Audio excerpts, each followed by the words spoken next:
Assalamualaikum warahmatullahi wabarakatuh. Saya Sofiatul Khairiyah dengan NIM 22040 dari kelas D Agribisnis UTM 2022. Di sini saya akan menjelaskan tentang mini riset usaha tani tembakau Desa Tanjung, Kecamatan Pedemau, Kabupaten Pamekasan.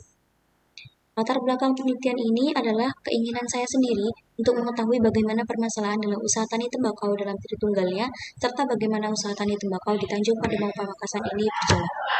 Kemudian ada permasalahan dan juga solusinya di sini. Yang pertama, permasalahan lahan yaitu pengasaman lahan.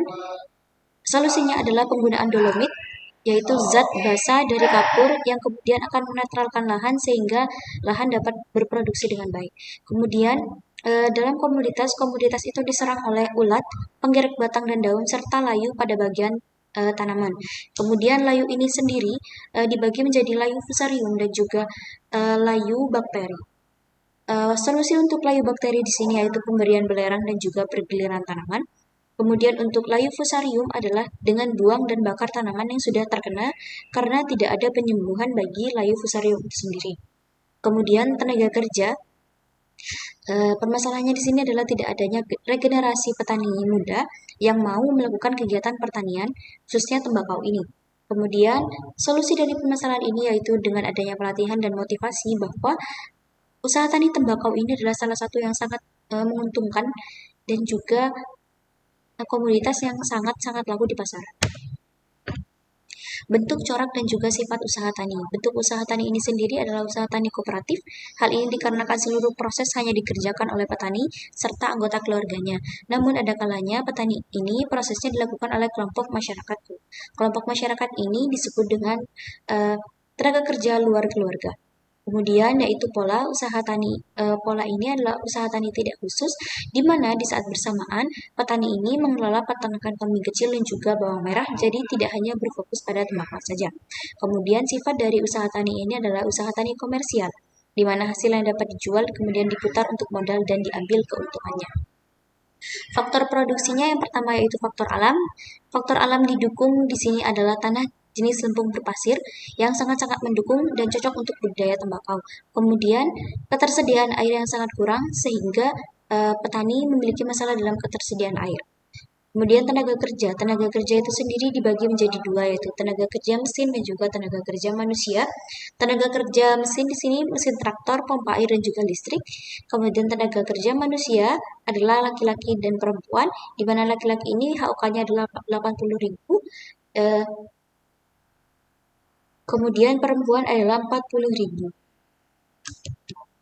Faktor produksi yang pertama adalah modal, yang selanjutnya adalah modal, di mana modal investasi ini petani tembakau yang saya wawancarai tidak memiliki modal investasi sama sekali. Kemudian modal operasional berupa pembelian cangkul dan juga perbaikan sumur dan juga perawatan sumur, maksudnya perawatan tiap tahunnya adalah 70.000 dan juga cangkul sebesar 250.000. Dan peralatan lain adalah celurit dan juga pompa air. Sumber modal yaitu tabungan pribadi dan juga kredit informal. Manajemen yang dilakukan oleh petani itu sendiri adalah menentukan tiap tahunnya berupa jumlah tembakau yang akan ditanam dan jumlah tanaman lain yang akan ditanam pada saat musim yang sama. Kemudian analisis biaya. Analisis biaya yang pertama yaitu biaya tetap, meliputi pajak lahan, tenaga kerja dalam keluarga, dan juga penyusutan alat yang menghabiskan seluruhnya biayanya adalah 10.900.000 sekian yang dapat dilihat di PPT. Kemudian biaya variabel berupa bibit tembakau, pupuk urea, pupuk Ponska, dan juga obat hama dan juga rumput. Kemudian tenaga kerja luar keluarga, listrik dan juga penyusutan alat yang menghabiskan 6.773.000. Kemudian di sini adalah analisis biaya eksplisit, di mana seperti biaya variabel hanya ditambah penyusutan alat. Saya revisi karena tadi di PPT saya disebutkan penyusutan alat, jadi biaya variabel itu tidak termasuk biaya penyusutan alat. Kemudian analisis biaya implisit, di mana tenaga kerja dalam keluarga saja yang termasuk implisit yang totalnya sebesar 10.800.000. Kemudian pendapatannya hasil dari total penerimaan dikurangi total biaya eksplisit sebesar hasilnya adalah Rp43.329.000.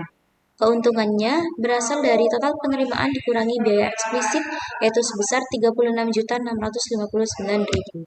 Kesimpulannya yaitu usaha tani ini merupakan usaha tani dengan corak kooperatif dan pola tidak khusus. Setelah melakukan analisis biaya dapat disimpulkan bahwa biaya tetap usaha tani ini adalah 10 juta sekian, biaya variabel sebesar 6 juta sekian, biaya eksplisit sebesar 6 juta sekian, dan biaya implisit sebesar 10.800.000. Penerimaan yang diperoleh dalam 1 hektar adalah sebesar 50 juta.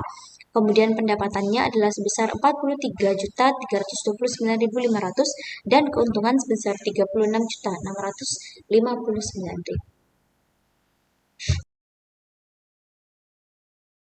Sekian yang dapat saya sampaikan. Wabillahi taufiq wal hidayah. Wassalamualaikum warahmatullahi wabarakatuh.